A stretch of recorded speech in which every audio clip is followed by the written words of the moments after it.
ओम नमो नारायण। ब्रह्मपुत्राः अमृतस्य पुत्राः रचयिता परम पूज्य माँ रितेश्वरी देवी जी। प्रकरण 27वां पार्ट दूसरा। कल हमने देखा कि रुद्राणी आह्लादिनी शक्ति क्रियाशील हो गई है, तो बाद में वितेन जिज्ञासा से प्रश्न करता है कि ये सब अनुभव कब होंगे हमको भी। तो जब आपकी शक्ति संचार की दीक्षा हो जाएगी और आप नियमित रूप से साधन करते रहोगे तो होगा। ये सबको समझना, सब साधकों को, मुमुक्षों को जरूरी है ये समझना। हम आगे कथा करते हैं। मैं कलकत्ता अस्पताल जाकर वहाँ से देवास नारायण कुटिन्यास आश्रम है, वहाँ का हालचाल भी देखते आया और इच्छा हुई सो मनोहर तीर्थ जाके गुरु माता क्षेपा जी का चरण स्पर्श करके आया। यहाँ से साधकों को साधन में मदद मिलती है, ऐसा कह के भृगुराम जी शांत हो गए। कानन वन बनारस भी हो आया, कहाँ कहाँ घूम के आ गए योग गति से। बाबा जी का विधान पूर्ण हुआ, माँ उमा जी का बुलावा आया। भोजन करके दोनों अपने निवास पर आए। दिव्यानंद के साथ प्रशांति का अनुभव कर रहे हैं। आराम के लिए करवट भर सोए। भृगुराम जी का सत्संग पर विचार करते करते सो गए। दोपहर हो गई, उठकर फ्रेश होके बाग में घूम रहे हैं। यह तालाब में जो सफेद कमल है और जब चंद्रोदय हो तब ही खिलते हैं। प्रकृति कैसी नियमबद्ध चलती है और हम क्या कर रहे हैं, प्रश्नार्थ है। हमारा तो कोई नियम होता ही नहीं है। बोरिस ये सुनते ही बोला, ऐसा कहा जाता है कि चंद्रकांत मणि भी तब ही स्त्रवता है। बोरिस ने जवाब दिया, और हाँ, वसंत निखरे तब प्रकृति खिली उठे और कोकिल कुक सुनावे। बीच में वितेन मयूर की भांति बोलता है। जब भृगुराम जी सुबह के सत्संग में मनुष्य देह में जागृत कुंडलिनी के बारे में समझा रहे थे, पर मनुष्य देह में वह देह में कैसे और कहां से प्रवेशी, वो कुंडलिनी मनुष्य देह में कैसे और कहां प्रवेशी, बोरिस बितेन को पूछ रहा था। तो दूर से उमा माँ की आवाज आई, चले उनसे ही पूछ लेते हैं। बितेन ने कहा, जय सच्चिदानंद कह के दोनों ने नमस्कार किया और उपर्युक्त प्रश्न भी किए कि कैसे होता है, ये देह में कैसे प्रवेशती है। सुनो वत्स, पिताजी का वीर्य और माताजी का रज जब गर्भाशय में एक हो जाते हैं, यानी कि गर्भस्थापन की प्रक्रिया होते ही एक बिंदु रूप हो जाता है। यह बिंदु बालक की देह रचना में उपादान कारण बनता है। जैसे जैसे गर्भ विकसित होता है तब सर्वप्रथम उसकी खोपड़ी बनती है। इसके बीच में सहस्त्रार ब्रह्मरंध्र चक्र गठित होता है।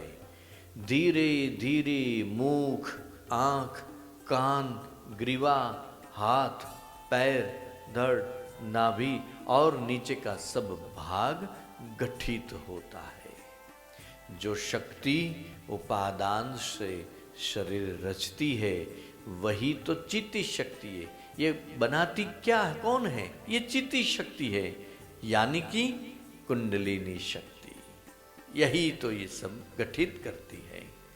तो खोपड़ी के ब्रह्मरंध्र से शक्ति का प्रवेश होता है, शरीर रचना शुरू हो जाती है। जब शक्ति प्रवेश करती है जब शरीर पूरा गठित हो जाता है, बाद में यह चित्ती शक्ति गुदा और उपस्थ के बीच में जो एक लिंग गठित हुआ है, उस लिंग को 3.5 चक्कर लगा के वह शक्ति अपना मुंह पूंछ से दबा के बहिर्मुख हो जाती है। वह दिखती नहीं है, पर उसका परिणाम दिखता है।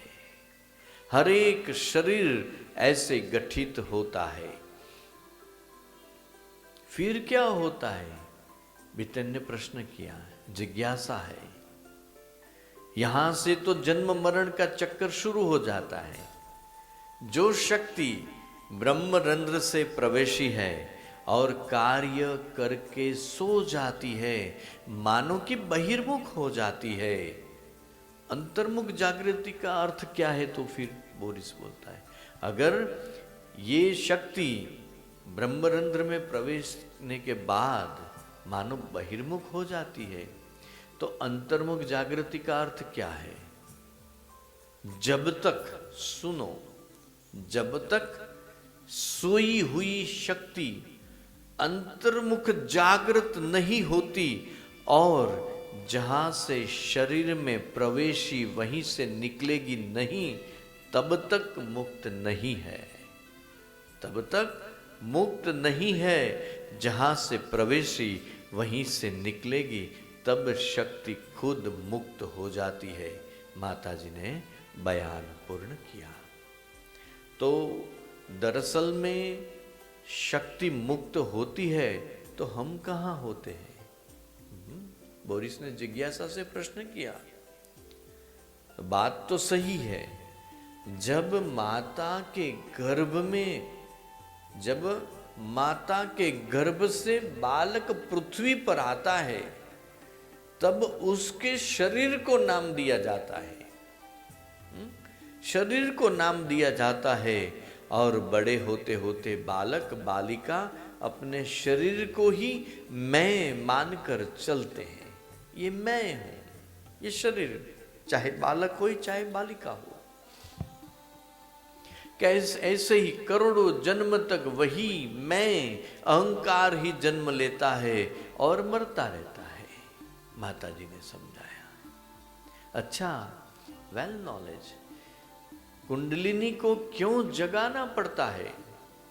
ये सब अद्भुत लगता है, सद्भुत भी लगता है और मिस्टिक भी लगता है। बोरिस आनंद बोलता है, जब सिद्ध सद्गुरु जिज्ञासु साधक की चित्ती शक्ति को अंतर्मुख जागृत कर देते हैं, तब साधक साधन भजन रूपी पुरुषार्थ करके कम से कम 3 जन्मों में आत्मज्ञान का लाभ प्राप्त कर सकता है। 3 जन्म, 3 जन्म, पितेन बोला। ऐसा ही होता है।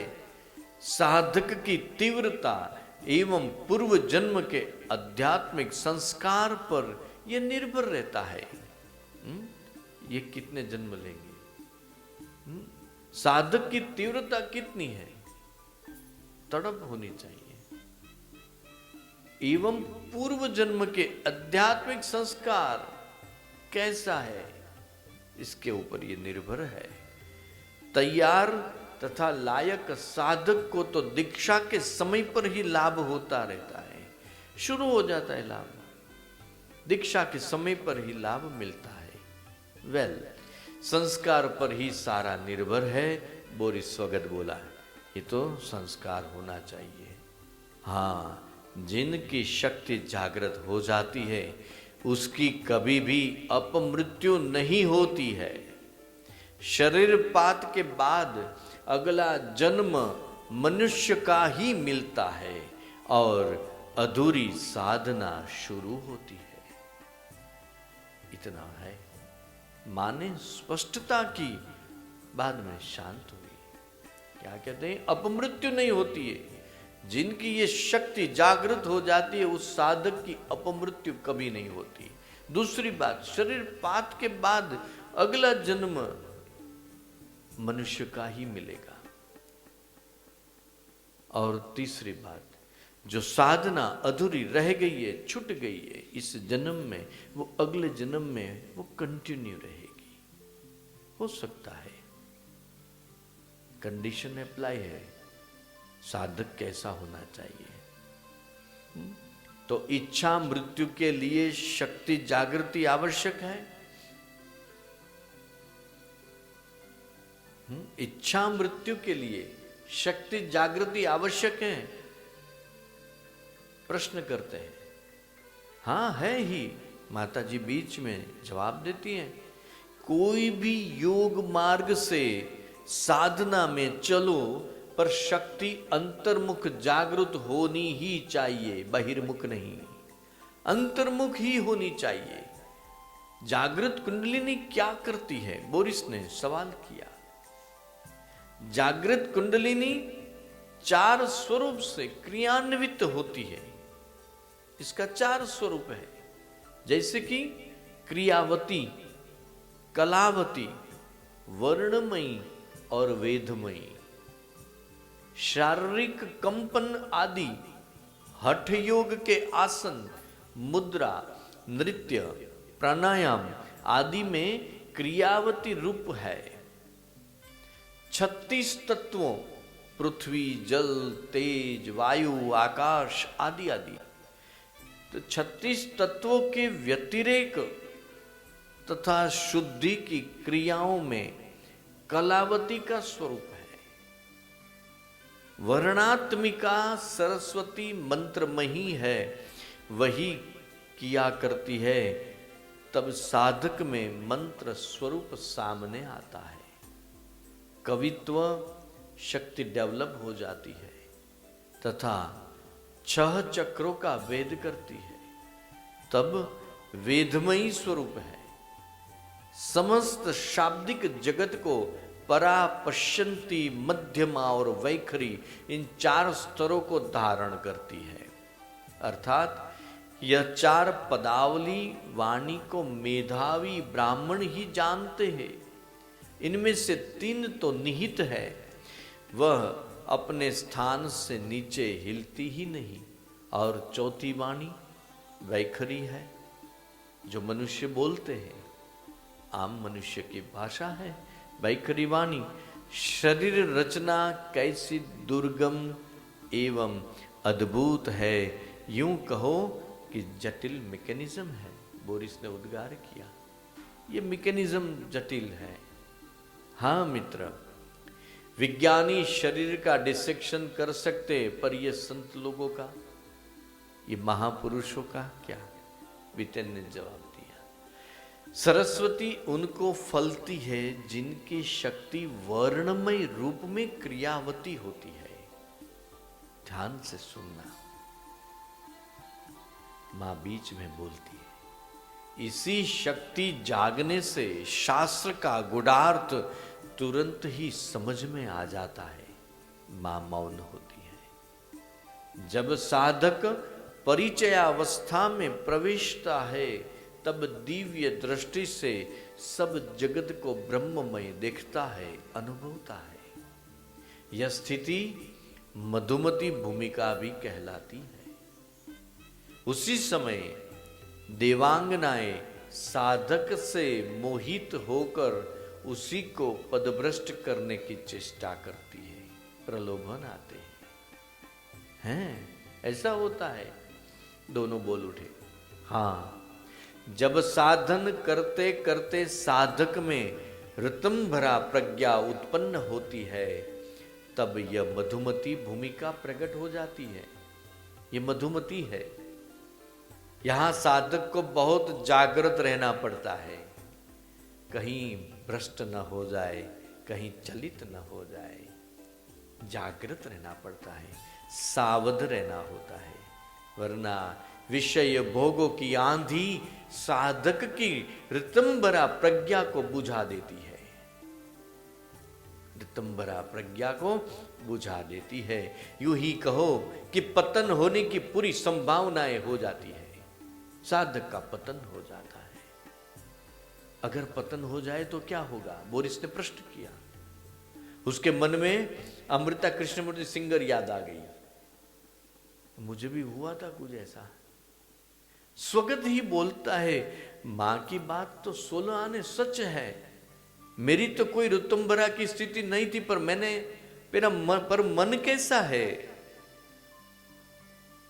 और ब्रह्म, विष्णु तथा रुद्र तीनों ग्रंथि का यही से वेद होता है, और साधना में यह स्थिति आ जाती है।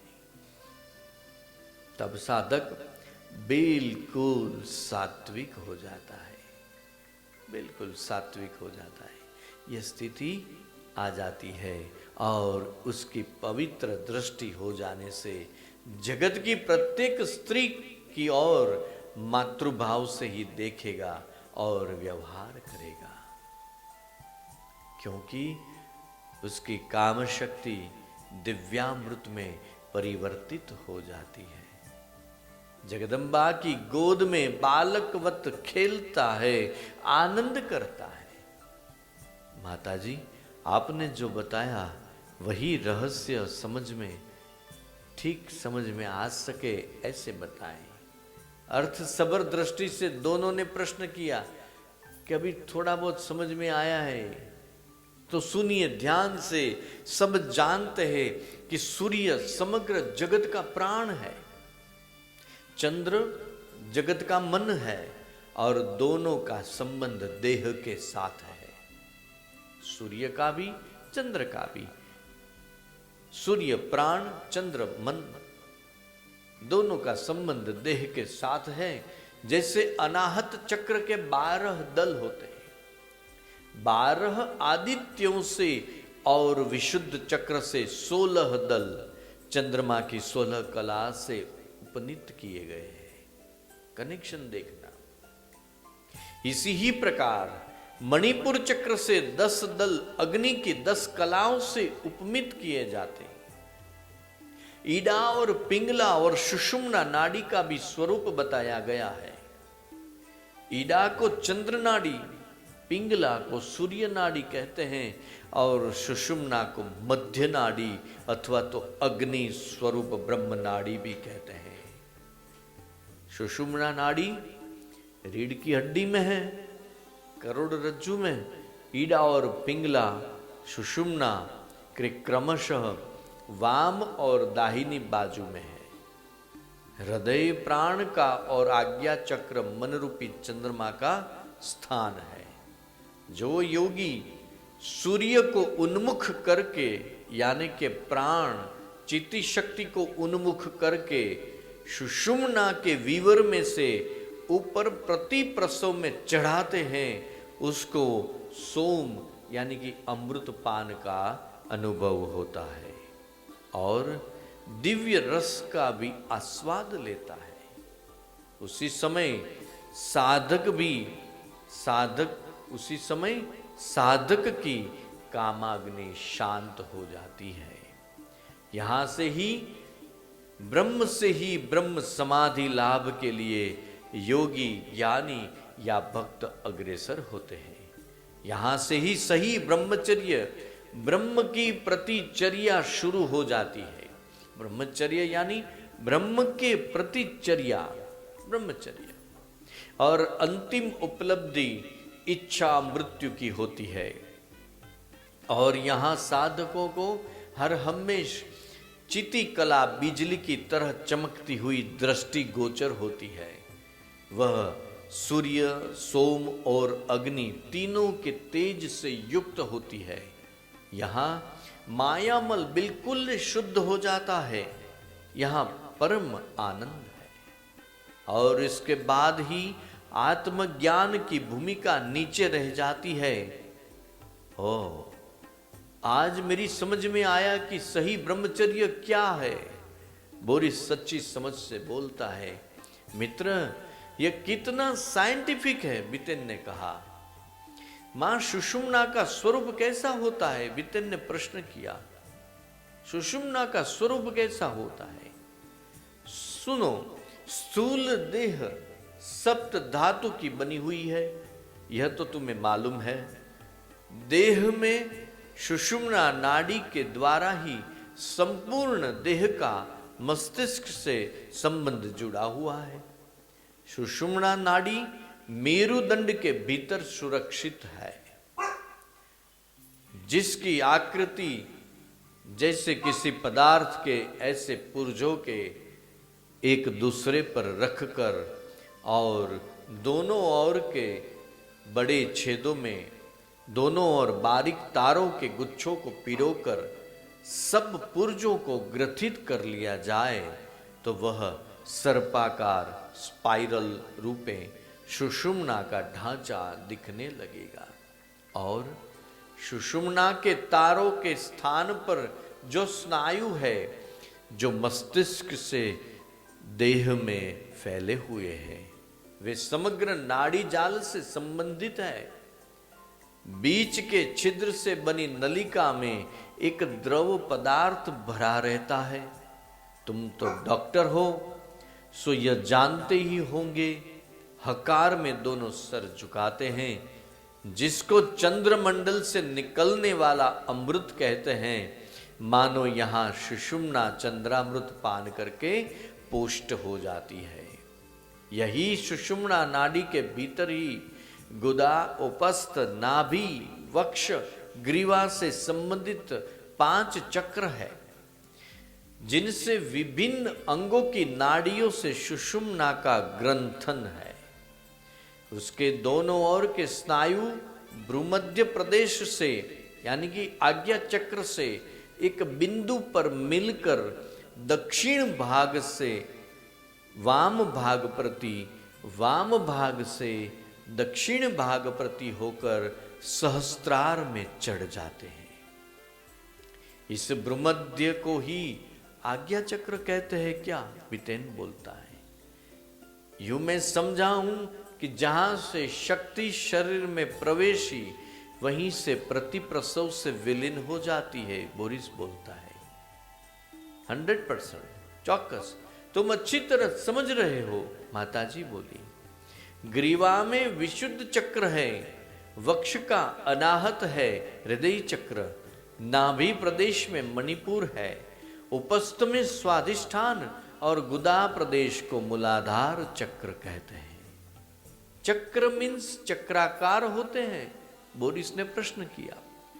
चक्र या कमल भी कहते हैं। ऐसे तो जहां चक्र बताए गए हैं वहां नाड़ियों का समूह है, इन्हें चक्र या कमल का प्रतीक बताया है। भ्रूमध्य से ऊपर कपाल संपुट में सुषुम्ना का ऊर्ध्व भाग 4 रूपों में परिणित होता है। ब्रह्मरंध्र की आकृति कैसी है? वितेन ने सविनय पूछा। सुनिए, ब्रह्मरंध्र की त्रिकोणावृत्ति है, जो पीछे से सामने की ओर फैला हुआ है। ब्रह्मरंध्र पर एक पुल सा बना हुआ है, जिस पर सुषुम्ना पथ से आने वाले स्नायु समूह स्पर्श करके फिर सारे मस्तिष्क में विभिन्न केंद्रों में फैल जाते हैं। इसलिए उसे सहस्त्रार चक्र भी कहते हैं। तो पिनियल ग्लैंड को ही तीसरा नेत्र कहा जाता होगा, बोरिस ने प्रश्न किया। वत्स सही समझ है। और सामने ललाट के भ्रूमध्य पर जो ग्लैंड है उसको पिट्यूटरी ग्रंथि कहते हैं। ये दोनों ग्रंथि योग सिद्धि देने वाली है। माताजी ने वाक्य पूर्ण किया। वत्स सही समझ रहे हो। और सामने ललाट के भ्रूमध्य पर जो ग्लैंड है उसको पिट्यूटरी ग्रंथि कहते हैं। बात यही सिद्ध होती है कि सूर्य की किरणों में उष्णता है, प्रकाश है और प्राण शक्ति भी है, अर्थात जीवन प्रदान करने वाली शक्ति भी है। इसका अर्थ यही हुआ कि सूर्य की त्रिधा शक्ति कार्य कर रही है। बीच में दोनों ही बोल उठे। परंतु ध्यान से सुनो, माताजी स्पष्टतया समझाने की कोशिश कर रही है। सूर्य की उष्णता शक्ति विष का कार्य करती है।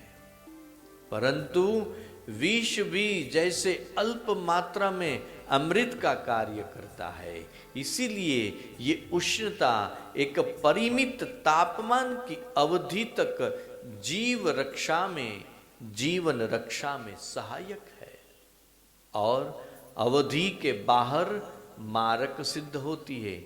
अवधि के बाहर मारक है। उनकी उष्णता को तो चंद्रमा स्वयं पान करके पृथ्वी पर अपनी कलाओं द्वारा प्राण शक्ति को अमृत रूप में बरसा रहा है। यह बाह्य क्रिया प्राणी मात्र पर शरीर की ईड़ा और पिंगला नाड़ियों द्वारा प्रभाव डालती है। वनस्पति भी इसीलिए ही फलवती होती है। शुक्ल पक्ष में अमृत की वृद्धि होती है और कृष्ण पक्ष में कमी होती है। साधारण प्राणियों में अमृत संचय नहीं होता है। अधोमुख अनाहत चक्र अपनी उष्णता से अमृत को सुखाता रहता है, इसीलिए उसको विष वर्षा करने वाला माना गया है। जब कुंडलिनी जागती है तब यह क्रिया प्रति प्रसव में चलती है और चंद्रमंडल से द्रवित अमृत सब नाड़ियों को सींचने लगता है और संकल्प विकल्प शांत हो जाते हैं और मन प्राण में, प्राण अपान में, और यही योग क्रिया से सुषुम्ना विवर में प्रविष्ट करके मृत्यु को जीत लेता है, यानी कि निर्विकल्प समाधि लाभ होता है। और अंत में अहम ब्रह्मास्मि, मैं ब्रह्म ही हूँ, इस भाव का उदय होने से सायुज्य मुक्ति प्राप्त होती है। यही है अमरत्व का रहस्य, यानी कि अंतिम ज्ञान की उपलब्धि होती है। अतः प्राणी मात्र शिव का ही रूप है, यह साक्षात अनुभव है। कोई मरता नहीं है, कोई जन्मता नहीं है, जो है वह है एकमात्र परब्रह्म शिव भाव ही सब दूर फैला हुआ है। ये सब बातें आपको शक्ति संचार की दीक्षा के बाद साधन यात्रा शुरू होगी तब प्रत्यक्ष अनुभव में आएगी। ऐसे सत्संग करते करते दोनों भोजन खंड में गए।